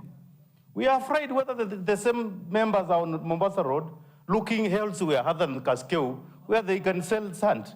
So, Honorable Speaker, we would wish maybe this committee need to be reconstituted, possibly to have members who can be seriously on this climate business. Global warming is a serious challenge, Honorable Speaker. It requires everyone's effort to change the climate and to change the world. If the committee that is mandated that responsibility in this honorable August House is not serious, then how of the people? Because it is about the future. The climate, when we talk about the climate, we are talking about the future, Honorable Speaker. And most of the challenges we are facing are human generated. And that is evident quite from the leadership level. Thank you, Honorable Speaker. Conclude, Honorable Mutika. Honorable Speaker, I remember when this report came here yesterday, the speaker who sat in that chair insisted that yesterday was the last day of that report. And that, Honorable Speaker, we were supposed to pass the same report yesterday. We couldn't because the time for the sitting elapsed. before the chair who was moving, the motion was seconded. And now the report comes today, and we have no member from the same committee to second. We only have one member present. Honorable Speaker, you realize it's a joke not on the part of the committee, but it now becomes a joke on the part of the House. Because when the report comes to this House, it has become a property of the House, and it is no longer a property of the committee. So, Honorable Speaker, we will need your guidance on whether we will proceed with this report or we have to wait for the members of the State Committee to come. So that, because Honorable Speaker, these are names that have timelines. And there are provisions in which these reports must be tabled and passed. So, and if they are not passed with the said stipulated time, then it is deemed that they have already passed and they have been approved. Because we have a vetting, Appointments and Vetting Act in this County Assembly guide, which guides on how this vetting and approvals should be done. So, Honorable Speaker, we may be struggling with how to deal with this matter, and from the Act, we may have deemed these names to have been passed with or without our approval, because the Act is very clear, and that is where we need the guidance, Honorable Speaker, so that we do not keep on asking ourselves so many other questions, because if the date and the deadline of the passage had already lapsed, then it is deemed that the names have already passed. Thank you, Honorable Speaker. Members, let's conclude. Honorable Ruben. Yeah. Once more, thank you, Mr. Speaker, sir. This is the committee, which was on red alert yesterday, Mr. Speaker. And I'm afraid, I'm now becoming afraid, because these are some members who had sneaked to Cascale. And I'm afraid they may have even gone today to go and join the cartels there. Mr. Speaker, sir, if I were to say, starting with me and several members here, we have no trust with this committee.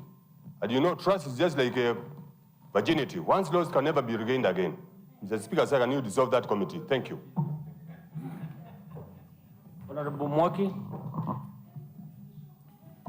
Thank you, Honorable Speaker. Honorable Speaker, this committee consists of very senior members of this assembly. And the work they were doing, Mr. Speaker, the report which they are supposed to give to this assembly is on vetting on board members of the Climate Change Board. And they did the work, as it is said by, we have heard from Honorable Viameta. They did the work. And Mr. Speaker, I cannot understand our committee can run away from duty.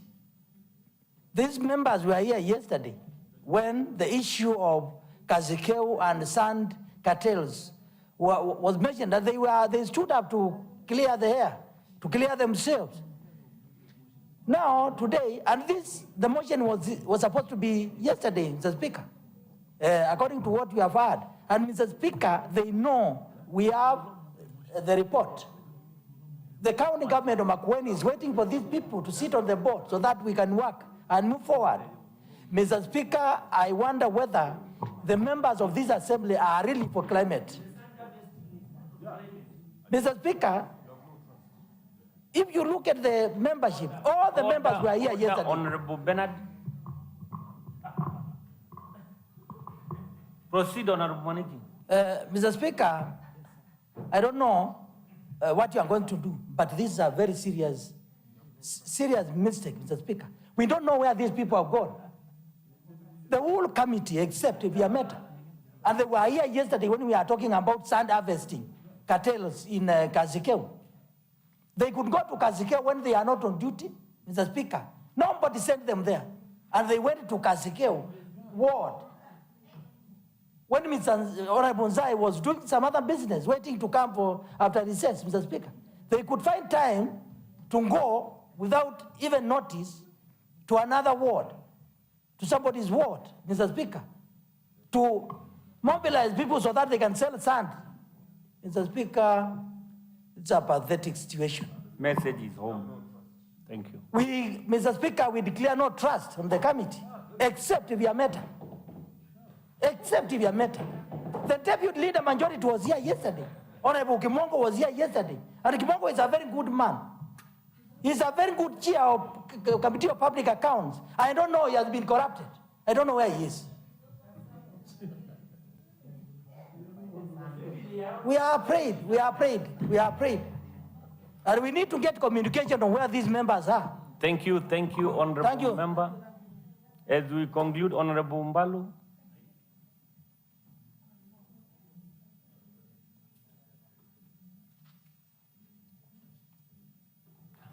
Thank you, Mr. Speaker. Mr. Speaker, what is happening in this committee is just a tip of the iceberg. All other committees are facing the same. To be sincere, because I'll give an example of Health Committee. If Honorable Mudhiko is not in, I'm alone. If I'm not in, Mudhiko is alone. So all the other committees are facing such crises.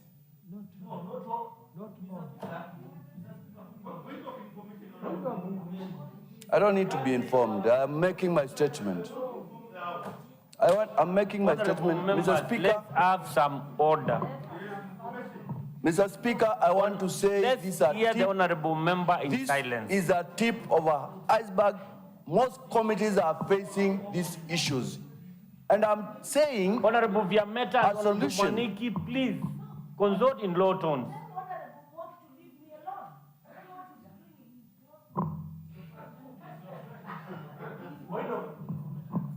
Please, member, let's consult in low tones. Mr. Speaker, these are very simple matters. We need to move on. So we order this. Honorable Maniki, please proceed to your seat.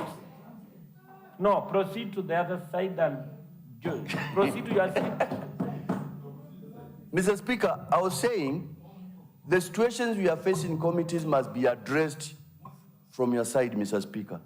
Because if we keep living, you can see now, like this committee are just dispersed when we have an important issues to handle with timelines. So what I'm trying to say, I'm saying we have issues with attendance of committees and even attendance of plenary. And you know, I would have expected them to assign people to carry their duties together. So, Mr. Speaker, you must find out a solution that will be lasting to address the absenteeism in these issues, Mr. Speaker. Because I don't want to blush water. I'm saying it's a problem and we don't want to say some are better. There is a problem in committee, Mr. Speaker. And that is a statement that is very strict. Thank you, Mr. Speaker. Honorable Jedith Kalunda, then I'll give you an opportunity. Thank you, Honorable Speaker. And just be brief. Yes. I know you can talk. Yes, Honorable Speaker, I understand what my in-law, Honorable Jedida, is going through.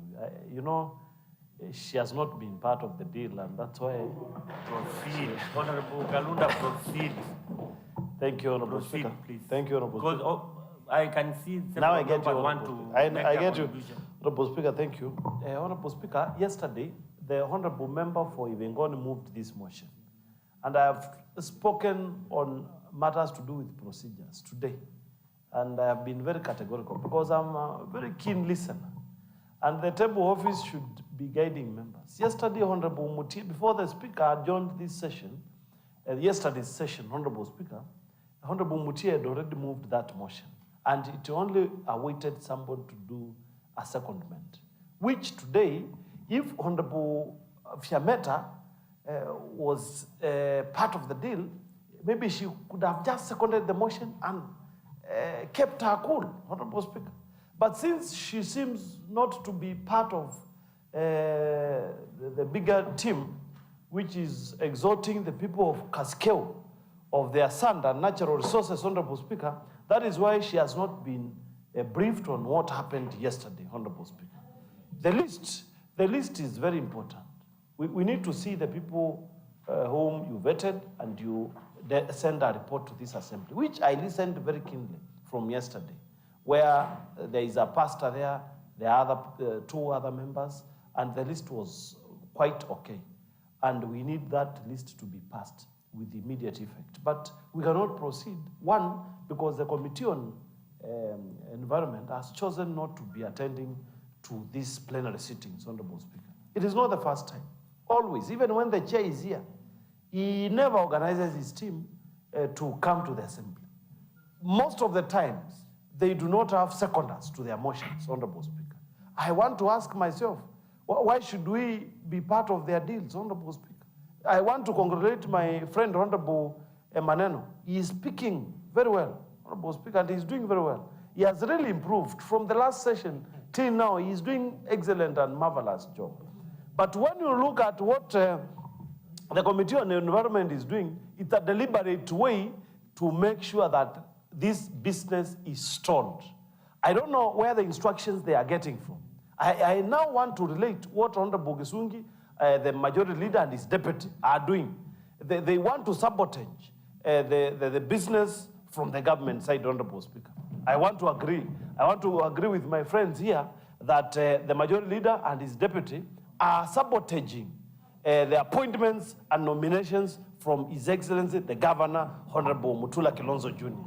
Because if this was important, they should have whipped everybody to come here to pass two things, Honorable Speaker. One, the finance bill. Then the second thing was the list of the Sand Authority, the board, Honorable Speaker. But when you look at it, it's only Honorable Maneno and Honorable Joy who are here from leadership. And you see, you know what happens? They come from the same ward.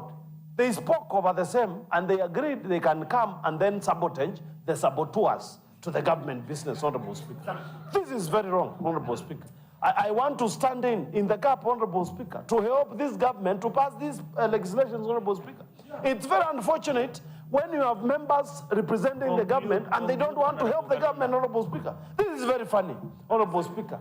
They need to learn. They need to learn from Honorable Maneno. Maneno is now picking things very well, and then also Honorable Joy is helping his member, his elected member, Honorable Speaker, and they are sabotaging the saboteurs from that side. Thank you, Honorable Speaker, and we'll continue working. What was the point of information, Honorable Cosmas, please, as we conclude? Thank you, Honorable Speaker. I was informing those that Wiper is the majority party, and we have only 5 members of that party in this Honorable House now. They are the persons who are sabotaging the government. And I want to take the saying is very clear. When you see some smoke, there is some fire. Honorable Katumo raised is here that there are some members who are leadership of the Wiper party. Who are sabotaging the Honorable Speaker, I am informing the House that the Wiper party is sabotaging the House. The problem is the Wiper party, which you are a member of. Thank you, Honorable Speaker. Honorable Mercy, as we conclude. Asante sana Mheshimiwa Spika. Mheshimiwa Spika, nimesimama hapa kulete ujumbe ni kwa ajili ya hii nyumba, Mheshimiwa Spika. Before Honorable Mercy, you proceed, Honorable Cosmas, you need to apologize. The honorable members are not 5. I don't know, but you need to give. There are 5. No, you said there are only 5. Yes, there are 5. Give accurate information. There are 5. We have not counted you, but the speaker today. There are 5. We have less than 5 members. Not less. You say how many? Not their member. Next time we need to move on. But it's not their member.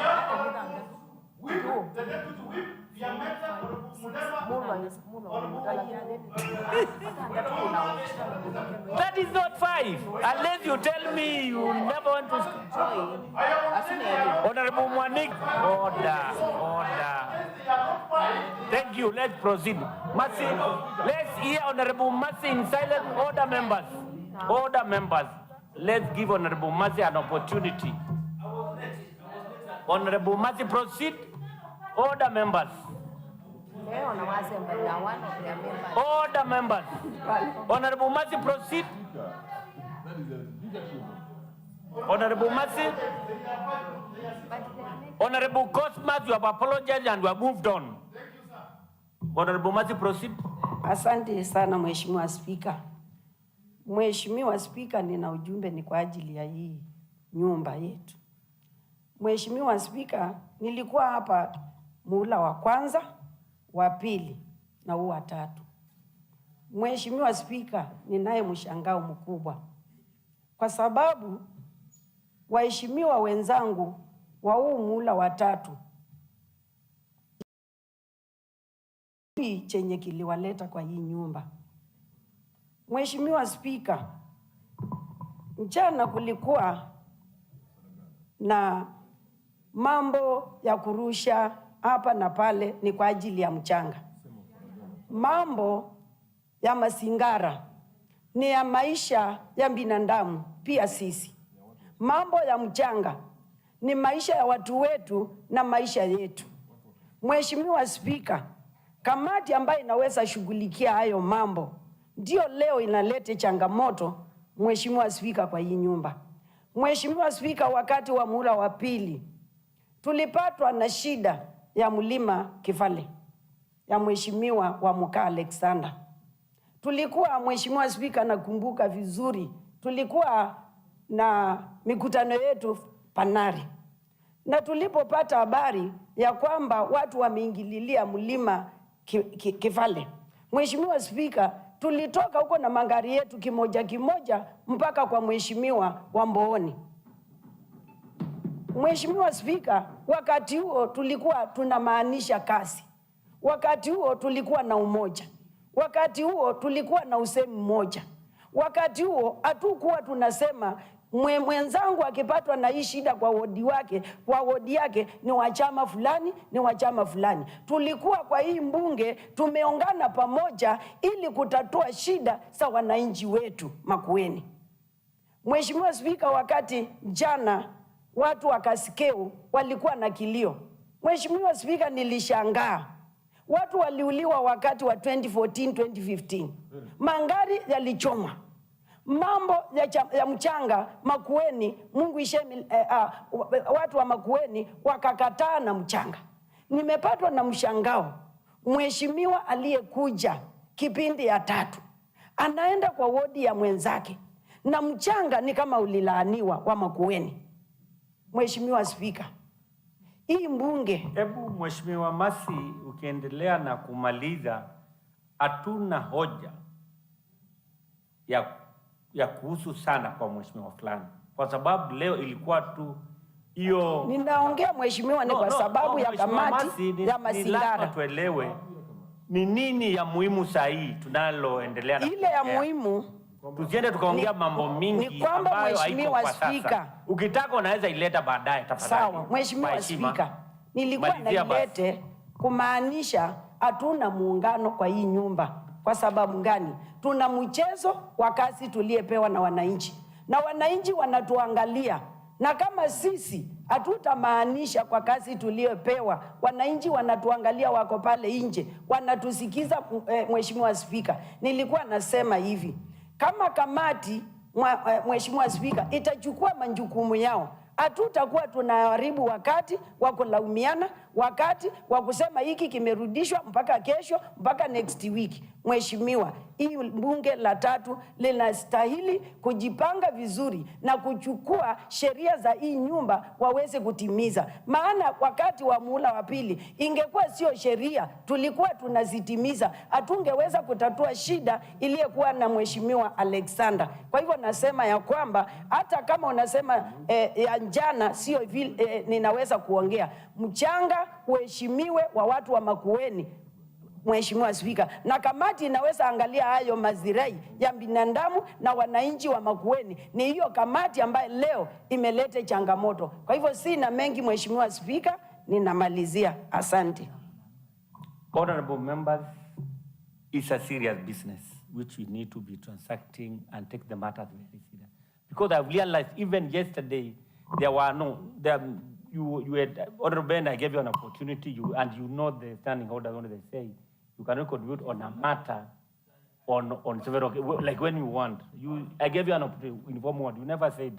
So remember, before we need to conclude, and I said, there are members who were here yesterday, and I understand Honorable Mutie was moving the same motion, but the time lapsed.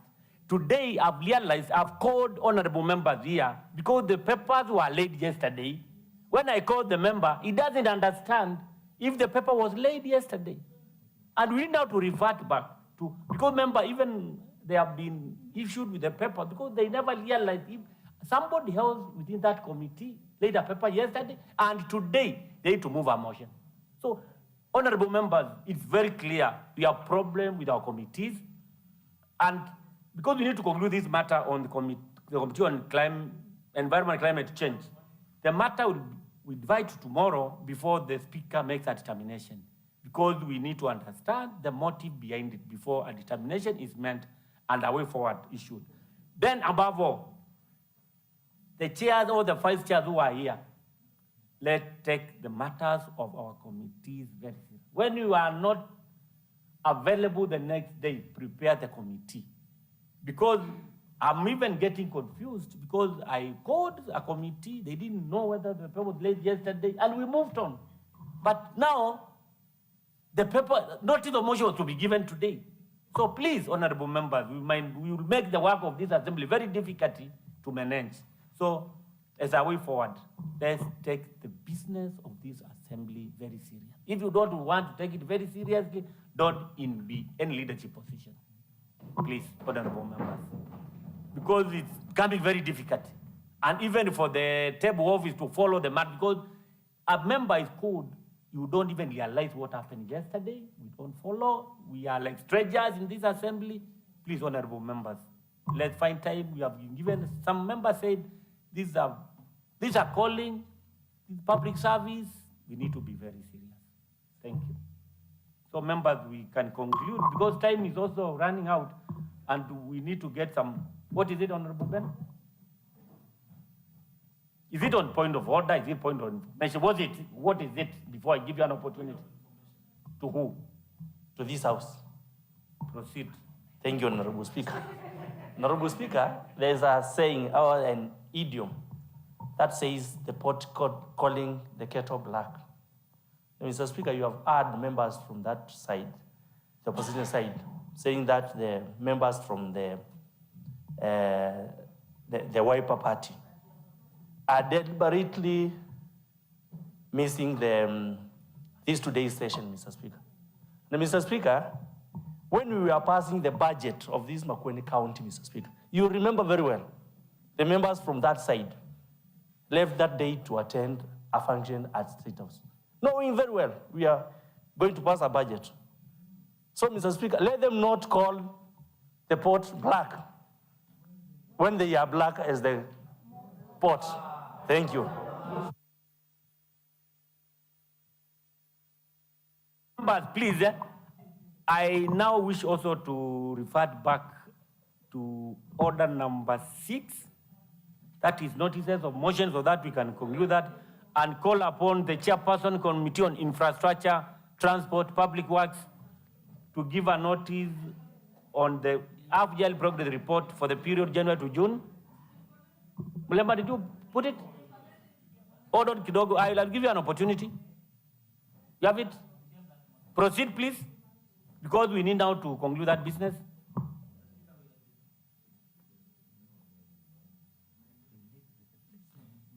Give a notice. You laid the paper. The paper was laid yesterday. Thank you, Honorable Speaker. I had given a notice, but I can repeat the same. Honorable Speaker, sir, I beg to give a notice of the following motion that this Assembly adopts the half-yearly progress report of the Committee on Infrastructure, Transport, Public Works, Housing and Energy for the period January to June 2025, laid on the table of the Assembly on 29th September 2025. Thank you. Then, Chairperson, Committee on Gender, you have the notice?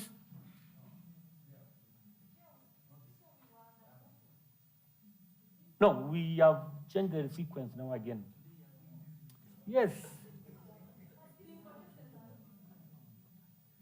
Honorable Chap, conclude.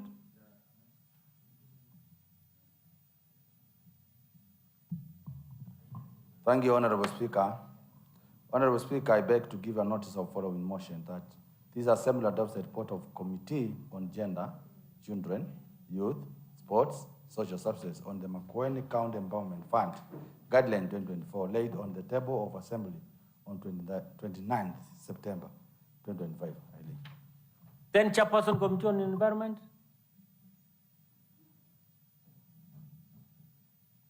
Give a notice.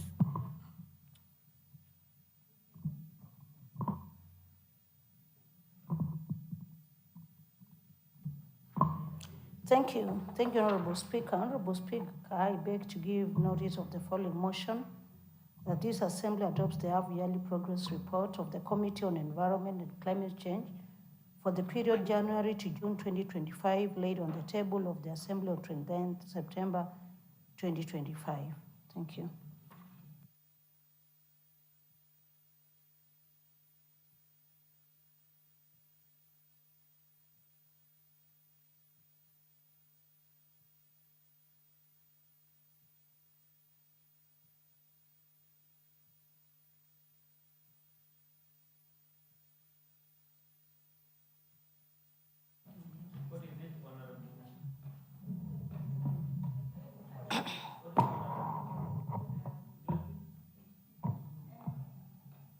Asante sana Bwana Spika kwa kunipatia hii fursa. Yangu ni machache.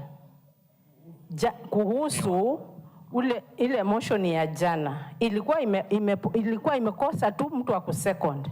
Na kwa vile ilikosa mtu wa kusecond, nilikuwa nafikiria leo ni lazima tuipitishe. Na baada ya mambo kwenda mrama, Mheshimiwa Steve amesimama na akasema ati tulienda State House. Na yeye alipeana ID alipwe. Nani alicomplain? Mheshimiwa. Tukisipanga tuongee yale ya ukweli na tuongee. Hakuna kujifanya. Mheshimiwa Josephine, hiyo hoja tulikuwa tumeimaliza. Hakuna mbona yeye anapiga chara anasema ati tulienda State House na hakuna motion tulikuwa nayo. Hatukuwa na motion Bwana Speaker, tulienda kinini. Lakini huyu alitumana akatuma PA wake na ID. Mbona hatukuongea?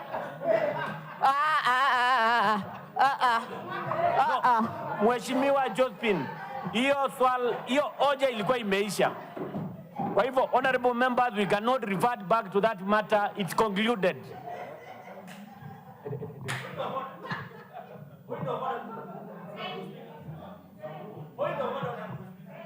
Honorable members,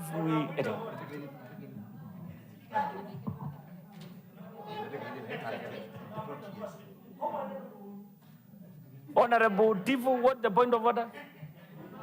And proceed the way we agreed. Order number what? So that I give you an opportunity.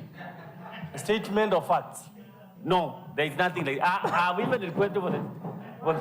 111. No. You can check. Read 111 so that you can proceed. I can read it from this gadget right now. Yeah, proceed and read.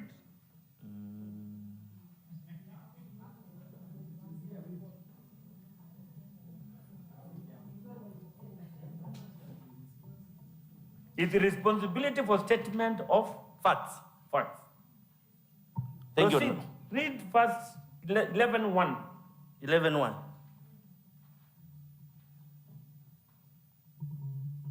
Should I help you with the... Yes, you can help me. Sanjay Detam, please.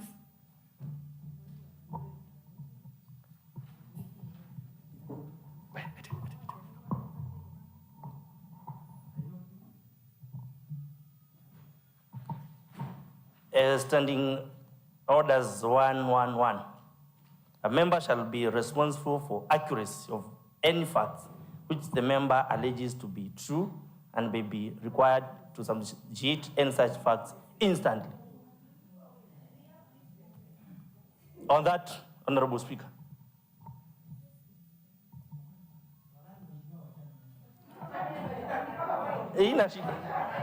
So, Mr. Speaker, Malizia.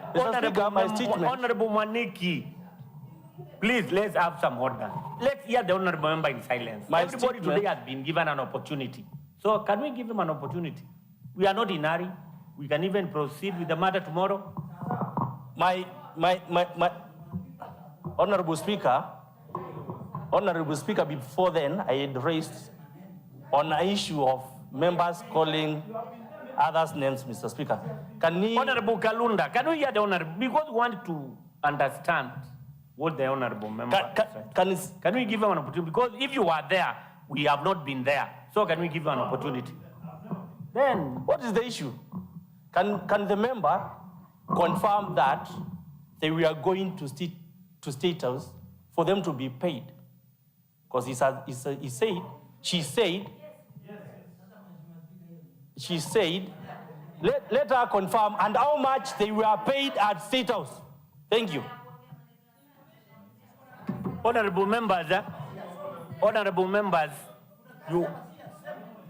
honorable members, you want to open a can of worms. And this assembly cannot be dragged into those issues. So, honorable members, as you attempt to go to State House or you want to go where, please, it should not be a discussion in this assembly on what you go there to do, what other member go elsewhere to do. So please, let's not bring our debate on that level. So, honorable members, the time now being 1700 hours, this assembly stands adjourned until tomorrow. That is Wednesday, 1st October 2025 at 2:30 p.m.